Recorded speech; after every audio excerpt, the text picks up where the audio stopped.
Alors, si vous n'avez pas fait l'exercice précédent, je vous invite à le faire parce qu'il est indispensable de comprendre comment fonctionne un tableau à une dimension, qu'on appelle un vecteur, pour pouvoir aborder maintenant l'exercice d'un tableau à deux dimensions, qu'on appelle aussi une matrice.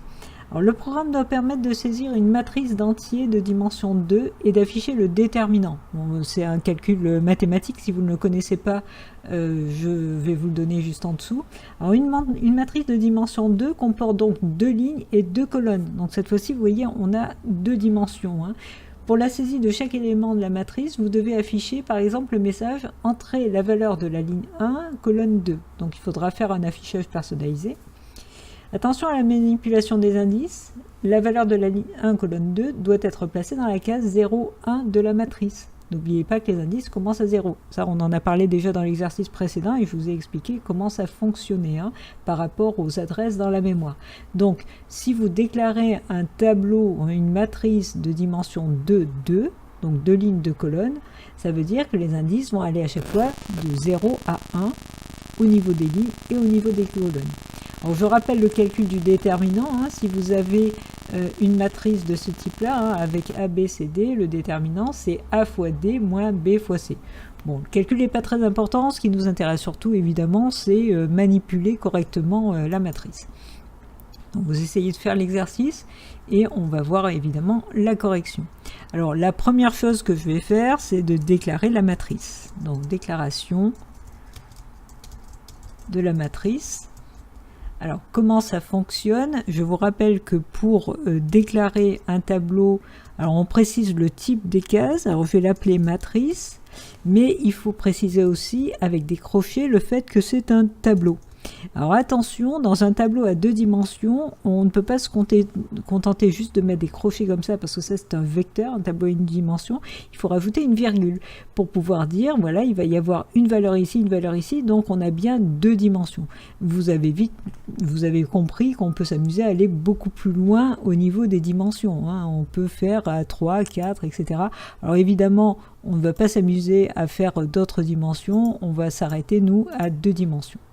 Donc là, on a notre matrice et derrière, rappelez-vous, il faut préciser new, remettre le type et cette fois-ci, préciser dans les crochets la taille du tableau.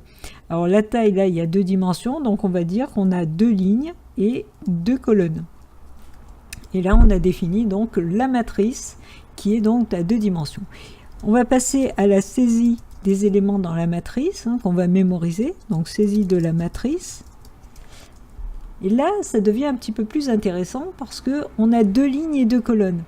Ça veut dire qu'il faut d'abord que je fasse une première boucle déterministe pour balayer les lignes. Alors, je vais faire un int i que je vais démarrer à 1 et donc de 1 à 2, donc inférieur ou égal à 2. Il va boucler que deux fois. J'incrémente le i à chaque tour de boucle.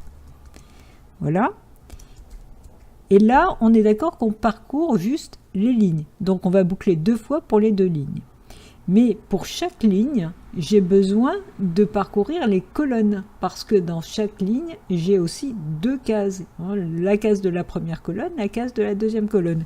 D'où le fait que je dois refaire un for, cette fois-ci pour les colonnes. D'ailleurs, plutôt que I et J, je vais les appeler L pour ligne, pour que ce soit plus clair. Et je vais les appeler C pour colonne. Comme ça, au moins, vous verrez mieux le sens des variables. Donc C, je vais l'initialiser à 1 aussi pour la colonne. Puis, je vais boucler tant que C est inférieur ou égal à 2. Et je vais incrémenter C à chaque tour de boucle. Voilà. Alors, du coup, je vais boucler combien de fois? Je vais boucler, vous voyez, avec cette boucle, ici, je vais boucler deux fois. Le C va aller de 1 à 2. Et avec cette boucle, je vais boucler deux fois, mais les boucles étant imbriquées, elles vont se multiplier. Donc, je vais boucler 2 fois 2, 4 fois. Et c'est ce que je veux, puisque j'ai 4 informations à saisir. Alors, à l'intérieur de la boucle, je vais pouvoir afficher le message personnalisé pour pouvoir faire la saisie. Donc le console.write, et là je suis exactement ce qu'on me demande d'écrire. Donc ça va être entrée la valeur de la ligne. Alors, la ligne qui m'intéresse, c'est la ligne L, hein, l'indice de ligne L, plus, et derrière, je mets virgule, colonne, et là, je colle l'indice de colonne, c'est-à-dire C, et il ne me reste plus qu'à mettre le égal au final. Voilà, donc là, j'ai fait mon message personnalisé d'affichage en utilisant mes indices de ligne et de colonne. Donc la première fois, je vais rentrer dans la boucle, L vaut 1. Puis je rentre dans cette boucle, C vaut 1. Donc il va me mettre entre la valeur de la ligne 1, colonne 1. Puis je vais boucler une deuxième fois dans la petite boucle. C va prendre la valeur 2. Donc je vais avoir le message entre la valeur de la ligne 1, puisque je serai toujours à la position L1, colonne 2. Puis comme il sera arrivé au bout de ma première boucle déterministe, il va sortir de la boucle, il va arriver ici, il va remonter dans la boucle, la grande boucle, sur L, et L va passer à 2. Puis je vais re-rentrer dans cette boucle où C va reprendre la valeur 1. Donc ce coup-ci, il me mettra entre la valeur de la ligne 2, colonne 1. Puis il va tomber sur la fin de cette boucle, va remonter sur la petite boucle où C va prendre la valeur 2. Et là, j'aurai entrer la valeur de la ligne 2, puisque je serai toujours au niveau de L2, colonne 2. Et enfin, il va sortir de cette boucle, puisqu'il sera arrivé au bout.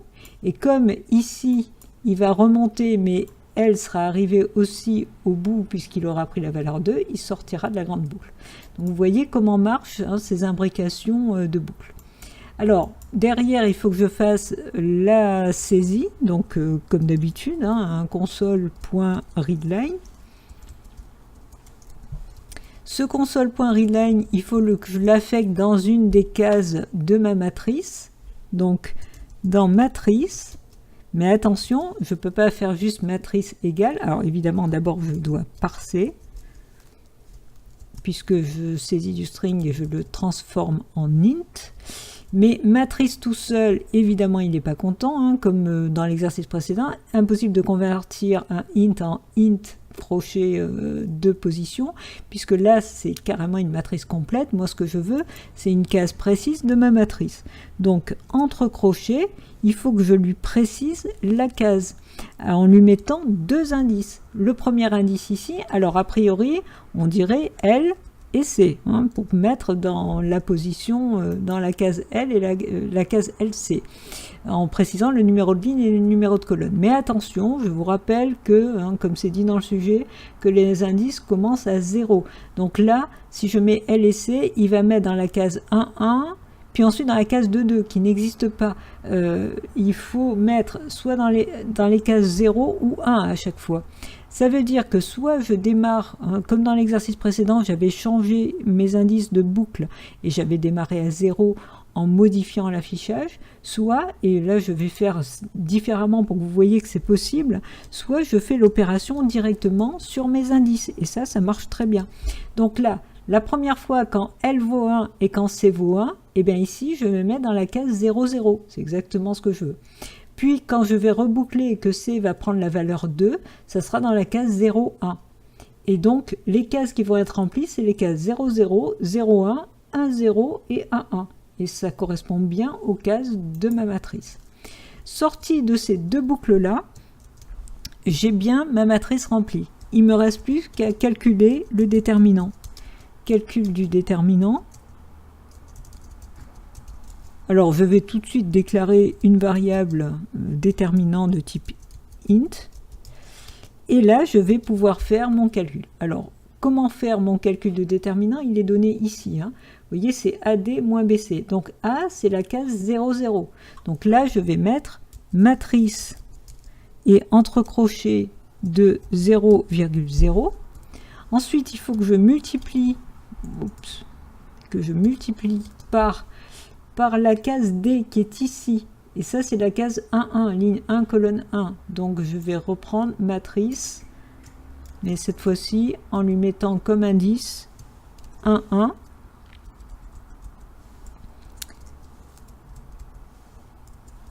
Et ensuite, je fais moins, Et là, je veux la case B qui est en ligne 0, colonne 1. Alors, moins c'est mieux que égal, voilà. Donc, c'est ligne 0, colonne 1. Et ça, je le multiplie par C qui est en ligne 1, colonne 0. Donc, je rajoute ligne 1, colonne 0. Voilà, là j'ai calculé mon déterminant. Donc derrière, j'ai plus qu'à afficher. Affichage du déterminant. Hein. Donc là, classique, console.writeLine.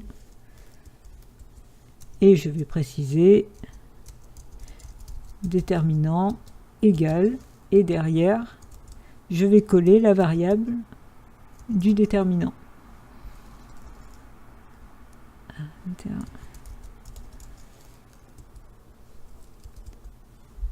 Voilà, alors il faut finir comme d'habitude par un console.readline pour pouvoir voir l'affichage. Le programme est terminé, on va tout de suite faire un test, on va lancer l'exécution, pouvoir vérifier comment ça fonctionne. Alors la fenêtre d'exécution s'affiche, il me demande de rentrer ligne 1, colonne 1. Alors imaginons que je rentre 3 à la première position, puis ensuite ligne 1, colonne 2, je vais rentrer 1. Puis ligne 2, colonne 1, je vais saisir 4. Et ligne 2, colonne 2, je vais saisir 2. Donc là, vous voyez, en fait, ce que j'ai rentré ici, c'est le 3 ici, 3, 1, puis le C est égal à 4, 2. Donc, il faut qu'il me fasse 3 fois 2, 6, moins 1 fois 4. Donc à la fin, il doit me trouver 2 comme déterminant. Et effectivement, déterminant égale 2. Donc là, vous voyez, le programme fonctionne. On a vu un petit peu comment marchait un tableau à 2 dimensions qui effectivement nécessite l'utilisation de 2 indices. Alors c'est vrai qu'on n'a pas fait une belle présentation comme là. On verra plus tard comment on s'amuse à positionner le curseur au niveau donc, du mode console. Donc je vous rappelle rapidement, pour une matrice, hein, pour un tableau à 2 dimensions, il faut préciser dans les crochets la virgule par rapport à un vecteur normal, et derrière il faut mettre du coup 2 tailles, hein, le nombre de lignes et le nombre de colonnes, qui n'est pas forcément égal, hein. On peut très bien avoir des matrices avec un nombre de lignes et de colonnes qui ne correspondent, enfin qui ne sont pas les mêmes. Ensuite, pour pouvoir parcourir, saisir ou je ne sais quoi sur le tableau, un simple for ne suffit pas, puisque vous avez besoin d'une boucle pour pouvoir gérer les lignes et à l'intérieur une autre boucle imbriquée pour pouvoir gérer les colonnes. Donc c'est indispensable pour pouvoir balayer toutes les valeurs. Et enfin, bon, quand vous voulez accéder à une case, et bien à chaque fois vous précisez le nom du vecteur, de la matrice, je veux dire, exactement comme pour un vecteur, mais en précisant bien 2 indices, puisque chaque case est repérée par un numéro de ligne et un numéro de colonne. Voilà, on a vu les bases sur les vecteurs, hein, donc les tableaux à 1 dimension, les matrices qui sont des tableaux à 2 dimensions. On va pouvoir maintenant aller beaucoup plus loin et s'amuser sur des exercices un petit peu plus complexes sur les tableaux. Donc je vous dis à très bientôt et surtout, pensez à coder.